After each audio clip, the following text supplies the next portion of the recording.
Before everything was stolen, life felt whole. Not perfect, not rich, but whole. I grew up in the village, surrounded by green fields that stretched as far as the eye could see. Our land was not huge, but it was fertile. The soil smelled of life, and the crops grew strong under my father's care. Every morning, I awoke to the sound of his footsteps in the courtyard, the clinking of metal tools, the steady rhythm of a man who believed that hard work was a prayer. My father, Rashid, was not just a farmer. He was a man of principles. People in the village respected him because he kept his word. If he promised to deliver grain, it would be done. If he borrowed, he repaid without delay. If two neighbors fought, they often came to him to settle their disputes. He never raised his voice, but his presence was enough to calm storms. He used to say to me, "Adil, a man is not measured by how much he owns, but by how much people trust him." Those words burned into me like scripture. But there was someone else in our family who lived differently. My uncle, Jamil. Jamil was my father's younger brother. Where my father valued honesty, Jamil valued wealth. He was always chasing big profits, fast money, and easy gains. He ran small businesses that came and went like smoke. One year he was trading livestock. The next, he was importing cheap goods, and then suddenly he was talking about land deals. He wore flashy clothes, gold rings that caught the sunlight, and carried himself like a man richer than he really was. He loved showing off at weddings, throwing money in the air, dancing loudly when people cheered. Many admired him, but behind closed doors,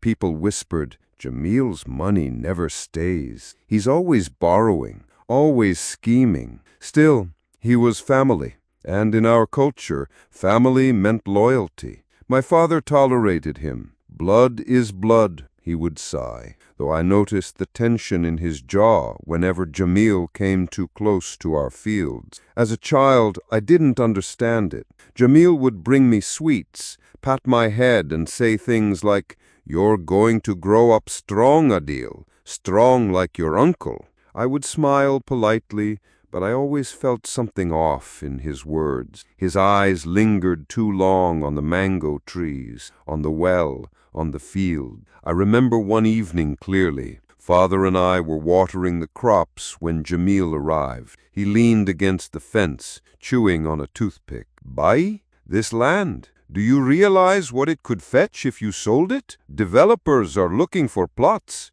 You'd make more money in a day than you do in a year." Father didn't even look up from the soil. "This land is not for sale." Jamil laughed. "Don't be stubborn. Think of Adil's future. Money can give him opportunities, a city education, a better life." Father finally turned, his voice sharp.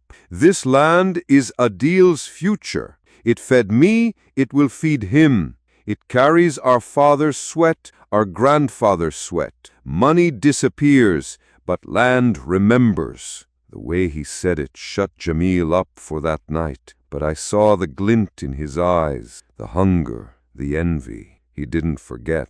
Life went on like that for years. I grew into a young man. I studied hard because my father believed education was as important as the plow. He sent me to the best school in town, even if it meant he worked extra hours in the field. He told me, "You will learn to read the world, not just the soil." I admired him more than I can say. He was my hero, my model. If I could become half the man he was, I thought I would be successful. But then the storm came. My father fell ill. At first it was just a cough, then weakness, then long days in bed. The illness was cruel and slow. It stripped away his strength month by month. The man who once lifted sacks of grain with ease now struggled to lift a glass of water. During those days, Jamil became more present, too present. He started visiting daily, offering to help with paperwork, to manage finances, to handle business matters while Father rested. "Don't worry, Bai," he would say, placing a hand on Father's shoulder. "I will take care of everything. You just focus on getting better." Father resisted at first, but illness makes even strong men vulnerable. Slowly, Jamil wormed his way into our lives. He handled bank documents, met with the lawyer, even paid bills on our behalf. I remember asking my father once, "Are you sure you trust him?" Father looked at me, tired but firm. "He is my brother, Adil. Whatever else he is still my brother." Those words haunt me to this day. I wanted to believe in them too. I wanted to believe that blood was stronger than greed, that family would never betray family. But deep down, a small voice in me felt uneasy. I didn't know it then, but the trap was already being set. The day my father died, the house felt empty in a way I cannot describe. The walls, the doors, even the trees in the yard seemed silent, as if they knew the man who gave them meaning was gone. My mother wept quietly, her face hidden in her shawl, while I sat in the corner, numb. People from the village came, offering condolences, speaking words I could barely hear. "He was a good man," they said. "The village has lost a pillar." Some stayed for hours, eating the food prepared by neighbors, whispering stories about my father's kindness. But not everyone grieved. Jamil stood tall, dressed in his shining clothes, moving among the people with confidence. He spoke loudly about arrangements, about the funeral, about the future. It felt strange. His brother was gone, yet he smiled, like a man waiting for something. At the funeral, he sat next to me like a shadow. He kept patting my knee, whispering, "Don't worry, Adil, you're not alone. I will guide you now." I wanted to believe him, but his touch felt cold. After the funeral, a few days later, the lawyer came. He carried a black bag with papers, his face serious. We gathered in the main room, my mother, myself, Jamil, and two of my cousins. The lawyer cleared his throat. "We are here to read the will of the late Rashid." My heart tightened. This was the moment Father had always spoken of, the passing of responsibility, the confirmation that the land, the home, the fields were mine to protect. The lawyer unfolded the paper and began reading. At first, the words sounded right. Father had indeed left everything to his only son, Adil. My heart swelled, even through grief. But then the lawyer paused. "However," he said, adjusting his glasses, "since Adil is young and may not be able to manage such property immediately, legal guardianship of the land and assets will be under Mr. Jamil until further notice." The room spun. I blinked, thinking I misheard. "What?" I said, my voice breaking. "No, that can't be right." The lawyer avoided my eyes. "It is signed, stamped, your father's instructions." I turned to Jamil. He sat back, a small smile curling at his lips. "Your father trusted me, Adil. He wanted me to guide you, to protect you until you are ready. Don't fight it. This is for your own good." "No," I shouted. "My father would never. He told me himself the land is mine. He never said you would control it." Mother burst into tears. "Jamil, how can you? This is not right." But Jamil's voice grew firm, almost threatening. "Sister-in-law, calm yourself. The will is clear. If you create noise, you will only embarrass the family." I snatched the paper from the lawyer, my hands trembling. I searched for Father's handwriting, his signature. It was there, but it looked strange, like someone had forced. My heart knew the truth. This was forgery. "You tricked him," I whispered, my throat dry. "You did this when he was sick, when he couldn't even hold the pen properly." Jamil stood, his face hard now. "Careful with your words, boy. Respect your elders. This land needs a man who knows business, not a foolish child like you." I will take care of it, as your father wanted. The lawyer packed his papers quickly, unwilling to get involved in the storm rising inside me. The next days were a nightmare. Jamil wasted no time. He brought men to the house, strangers, rough-looking, carrying ledgers and tools. They walked around the land, measuring, marking, making notes. He began selling portions of the field, promising investment and progress. I confronted him in the courtyard. "This is my father's land. Stop this now or—" He cut me off, stepping close, his eyes burning with arrogance. "Or what? You think you can win? You have nothing. No power, no money, no witnesses. The paper is mine. The law is on my side. If you make trouble, I will throw you and your mother out of this house today."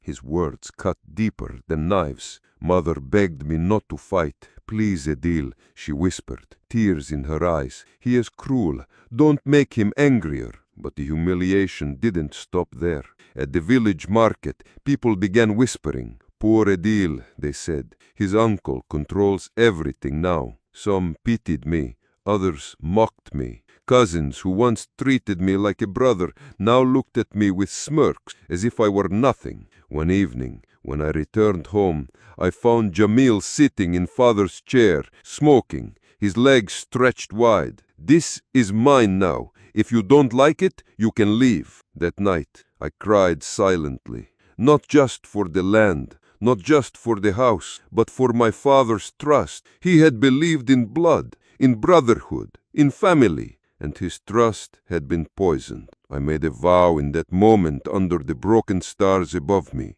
I will not forget this. I will not forgive this. One day, Jamil will pay. But before revenge came suffering. The betrayal was complete. The house no longer felt like mine. The land was slipping away. My dignity was shattered. I was forced to watch while my uncle lived like a king on what rightfully belonged to me. And I was nothing but the son of a dead man, or so they thought.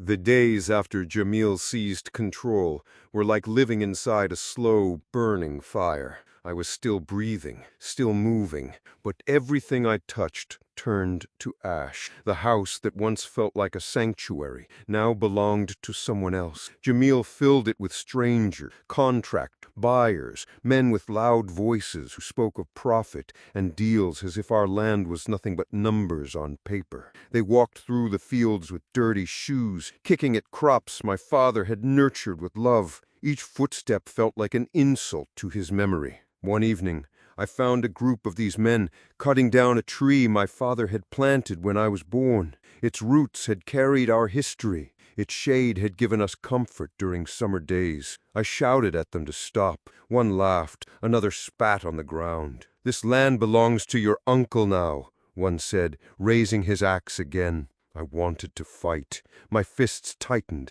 my blood boiled, but I stood there helpless. There were 4 of them, and I had nothing. No power, no proof, no weapon. I watched as the tree fell with a heavy crack, like the sound of my heart breaking in my chest. Jamil's cruelty didn't stop with the land. He began treating me and my mother like unwanted guests in our own home. At meals, he would sit in father's chair while we sat quietly in the corner. He mocked me openly. "You call yourself a man, Adil?" he sneered once in front of relatives. "A man who can't even protect his father's property is nothing. You should thank me. I'm saving you from ruining it." Laughter erupted around him, the kind of cruel laughter that makes your blood turn to ice. My face burned, but I swallowed my anger. If I spoke, I would only give him more power. But the worst came one night when he cornered my mother in the courtyard. "You and your son are eating from my table now," he said coldly. "Don't forget that. If you want to stay here,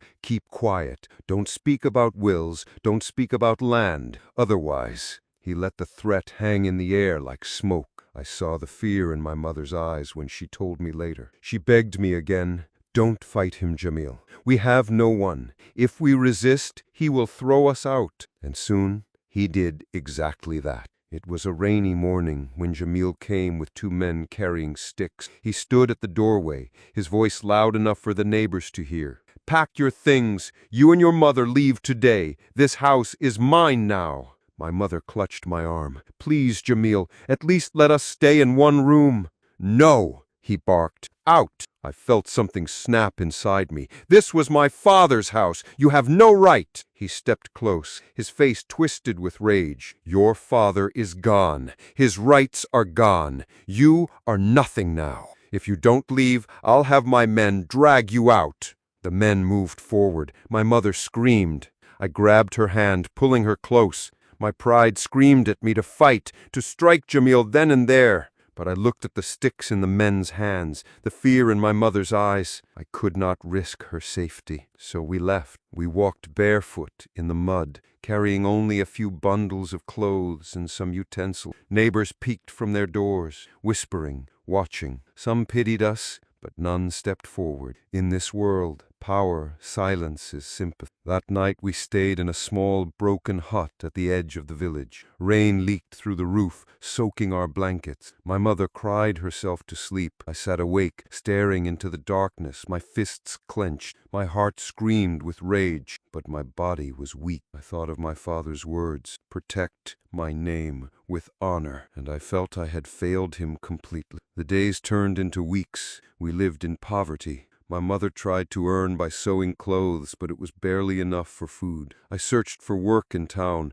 carrying bricks, unloading carts, anything that paid a few coins. My hands bled, my back ached, but it was survival. Meanwhile, Jamil grew fatter, richer. He hosted parties at the house that used to be mine. The sound of music, of laughter, reached our hut like poison in the air. Sometimes, as I walked past, I saw him sitting proudly in the courtyard, smoking, his gold rings shining. He looked at me with a mocking smile, as if daring me to challenge him. One evening, he called out across the road, loud enough for everyone to hear. "Look at Adil, son of Rashid, once heir to land, now carrying sacks like a servant. Is this the great future your father dreamed of?" Laughter erupted again from his friends. My blood boiled, my nails dug into my palms, but I kept walking. One day, I promised myself, one day this laughter will choke in his throat. Cruelty didn't end there. Once when my mother went to the market,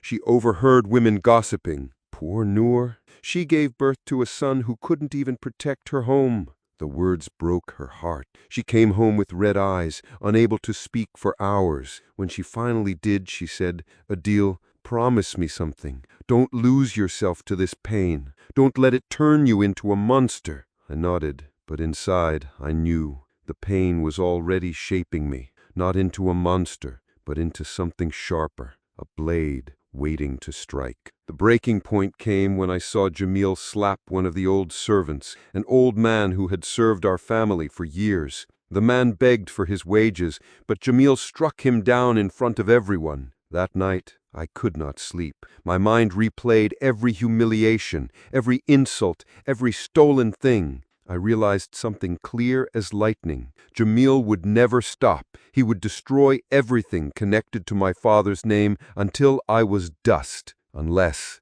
I stopped him first. That was the night my grief turned into steel. I whispered to myself in the dark, "One day, Jamil, one day I will rise, and when I do, you will beg for mercy." Pain can break a man, but sometimes pain becomes the hammer that forges him into steel. For months, I lived like a shadow, carrying sacks, lifting bricks, doing the lowest jobs to keep myself and my mother alive. Every night I returned with wounds on my hands, but also with a fire in my chest. Each humiliation was fuel. Each insult from Jamil was like oil on that fire. I knew one truth. If I stayed weak, Jamil would keep winning. If I wanted justice, I needed to become stronger than him, not just in body, but in mind. It began with books. Even while working, I saved every coin I could. I bought second-hand books from a street stall in town, books about business, law, even farming technology. At night, by the dim light of a lantern, I read until my eyes burned. I wanted to know how men like Jamil twisted the law, how they used papers and signatures to rob honest people. I remembered my father's words, "Learn to read the world, not just the soil." Now those words felt like a weapon in my hand. I also trained my body. After work, I ran in the fields, lifted stones, pushed myself harder every day. My muscles grew stronger, my back straighter. I wanted to be ready, not just with words, but with fists, if it came to that. The villagers began to notice. "Adil has changed," they whispered. "He no longer looks like a broken boy." But knowledge and strength alone were not enough. I needed allies. One evening, I went to visit the old servant whom Jamil had slapped. His name was Karim. He lived in a tiny mud house at the edge of the village, his body weak, but his spirit sharp. "Karim Chacha," I said softly, "you served my father with loyalty. You saw how Jamil treated him. Tell me, do you believe my father truly gave him control?" The old man shook his head firmly. "Never. Your father loved you more than life itself. He wanted everything for you. That paper Jamil shows, it is poison. He forced it when your father was too weak to resist. Would you stand with me if I fight him?"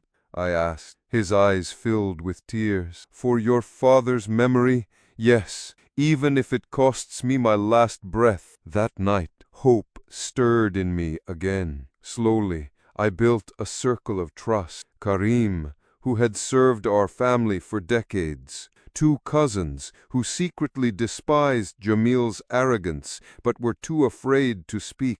A childhood friend from town, Imran, who worked as a clerk in the land office and knew how records could be checked. Piece by piece, I began collecting evidence. Imran helped me look at the documents. He whispered, "Adil, the signature on your father's will doesn't match his earlier ones. Look at the curve of the letters. It's shaky, unnatural. This is forgery." Hearing those words was like breathing after drowning. My suspicion was true. Jamil had cheated not just me, but the memory of my father. We also discovered that Jamil had already sold part of the land illegally. Buyers had complained of false promises, but he silenced them with bribes. The anger of these cheated men could be turned into a weapon. But my plan needed more than papers. It needed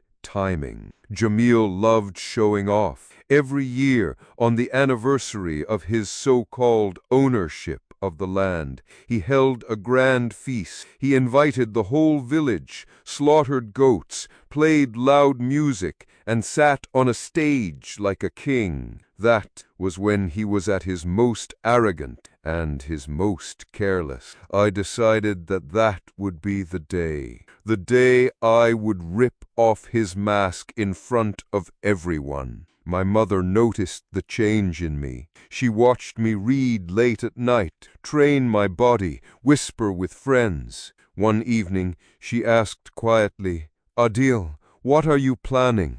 I looked into her tired eyes, the eyes that had carried so much pain. "Justice, Ami, for father, for us." She held my face in her hands. "Revenge is a dangerous fire, my son. It can burn you as well. I don't want revenge for myself. I want my father's name to shine again.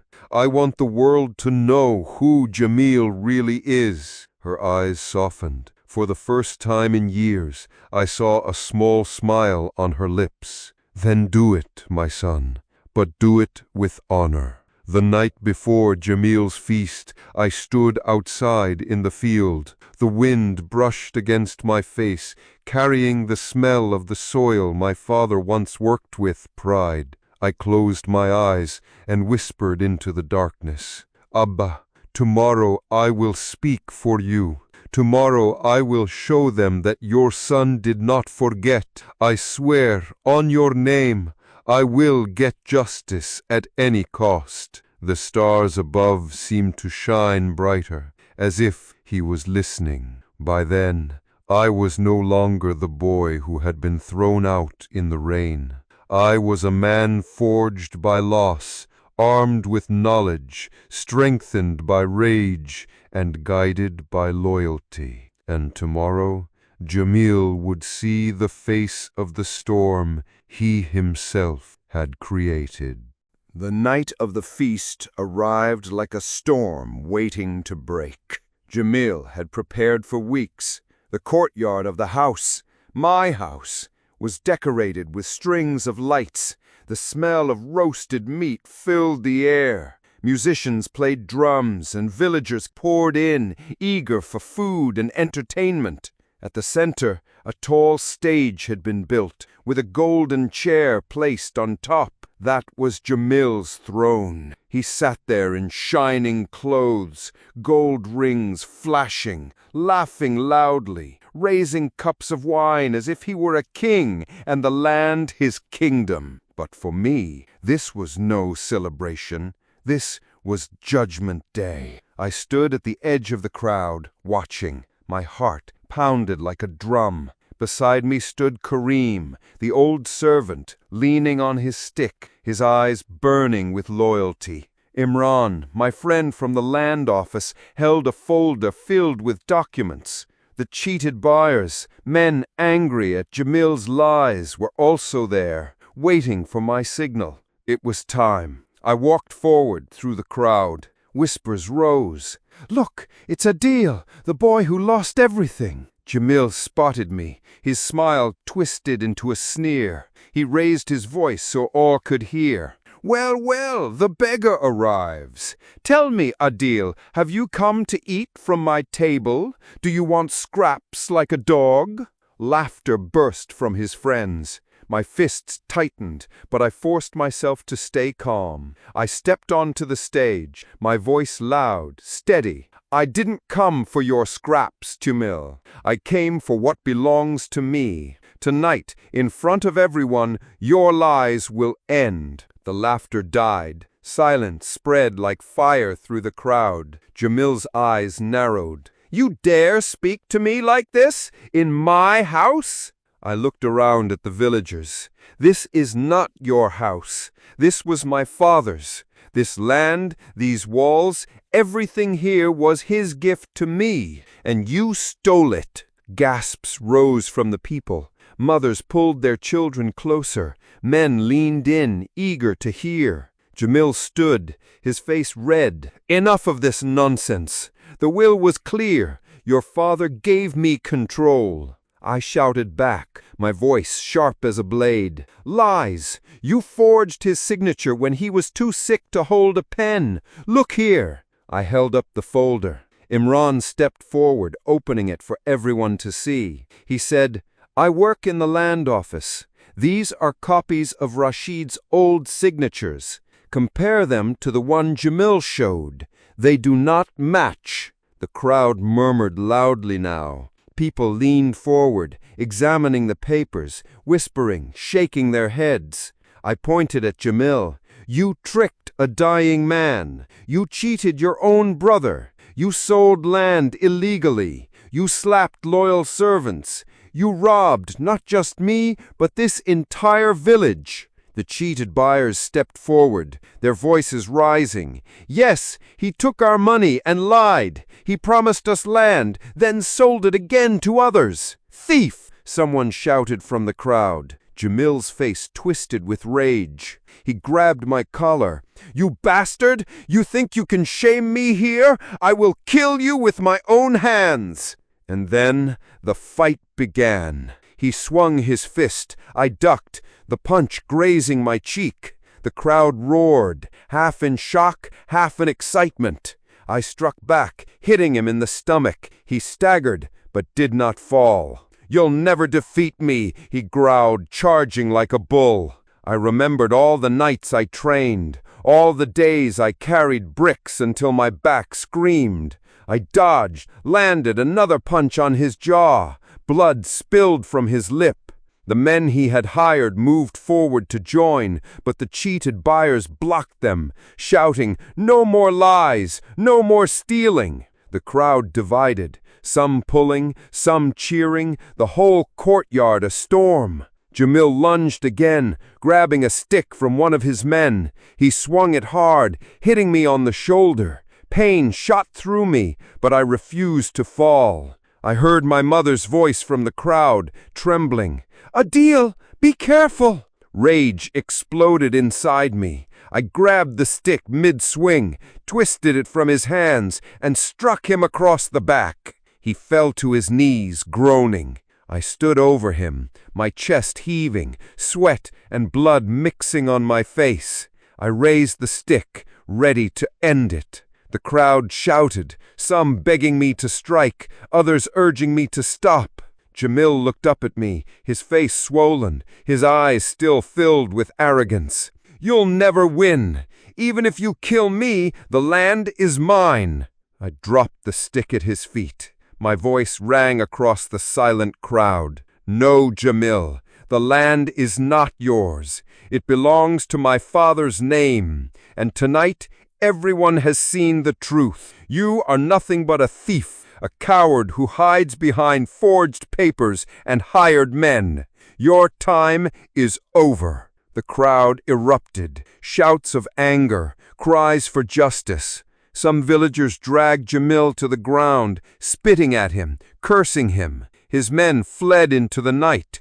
Karim stepped forward, his voice trembling with emotion. "I served Rashid all my life. Today his son has done what he could not. He has brought honor back to the family." Tears burned my eyes. For the first time since my father's death, I felt his spirit near me, proud, standing tall. The feast ended not with music, but with justice. Jamil lay beaten, humiliated before the very people he had tried to rule. His golden chair stood empty, the lights flickering in the night wind. And I, Adil, the boy who had once been thrown into the mud, stood tall in front of everyone, not broken, not weak, but reborn in fire.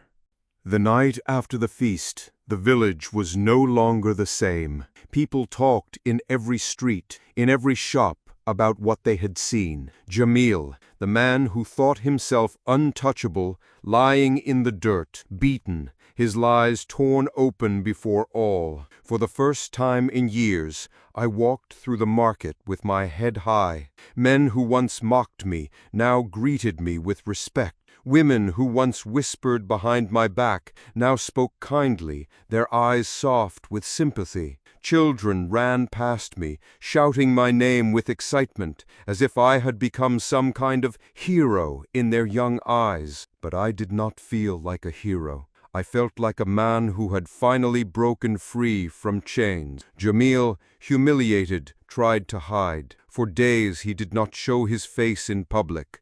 His men abandoned him. The buyers he cheated came knocking at his door, demanding their money back. Villagers who once bowed to him now spat when they passed his gate. One evening, I heard that he had left the village altogether, sneaking away in the night like a thief. They said he went to the city, broke and unwanted. His name, once shouted with fake respect, had turned into a curse. And me? I returned to the fields. The first time I stepped onto the land again, I felt my father's presence in the wind, in the soil, in the quiet rustle of the crops. I bent down, pressed my hands into the dirt, and whispered, "Abba, your son has kept his promise. Your name is clean again." My mother stood behind me, tears glistening in her eyes. She placed her hand on my shoulder and said, "Your father would be proud today." We rebuilt slowly. The house was empty, broken from the greed that had lived inside it, but it was still ours. I repaired the walls with my own hands, roof by roof, brick by brick. My mother filled it again with warmth, her songs, her cooking, her prayers. The villagers began to help. Some offered wood, others bricks, others their time. This house belonged to Rashid, a man who helped us all. Now we help his son. It was not wealth, it was not gold, but it was something stronger, respect. But revenge, even when it succeeds, leaves a scar. Sometimes at night I lay awake remembering the fight, the stick in my hand, the moment I nearly struck Jamil down for good. I had the power to end him, but I stopped myself. "Why didn't you finish him?" Karim asked me once. I shook my head, because then I would have become like him, and my father did not raise me to be a killer. He raised me to be a man of honor. Karim smiled through his wrinkles. "Then you have truly won, Adil. Not just the land, but yourself." Life slowly found rhythm again. I worked the fields with new knowledge, using what I had learned from books, improving the soil, planting smarter, not just harder. The land flourished, crops grew taller, and the village began to look at me not as a boy, but as a leader. One day, an old villager came to me with a dispute about water rights. "Adil, you are fair, decide for us." It was then I realized I had become what my father once was, the voice of justice in the village. And it was not just the land I had inherited, but his place, his respect, his honor. As for Jamil, his shadow lingers in my memory. Some say he lives in the city, wasted, bitter, drinking away what little remains of his pride. Others say he tried to start another business, but failed because no one trusted him anymore. But I do not seek him. He has already been punished, not by my hands, but by his own greed. One evening, as the sun set behind the fields, I sat with my mother outside the house. The sky was painted with orange and red, the same colors it had worn on the day of my father's funeral. "Ami," I asked softly, "did we win?" She looked at me, her eyes deep with wisdom. "We did not win against Jamil, my son. We won against despair, against losing ourselves. That is the real victory." Her words settled in me like truth. Now, whenever I walk across the land, I feel the soil under my feet, as if it carries my father's footsteps too. The air feels lighter. The house feels alive again. Revenge did not bring my father back. It did not erase the nights of hunger, the tears, or the humiliation. But it gave me something priceless, justice, and justice once earned is heavier and stronger than gold. Years later, when people speak of the story, they do not call it Jamil's land or Jamil's feast. They call it the day Adil rose, and that is enough for me. Moral: greed may win for a moment, but truth stands forever. The hands that sow lies may harvest riches, but they will never taste peace. And the hands that hold patience and honor, those hands will rebuild even from ashes.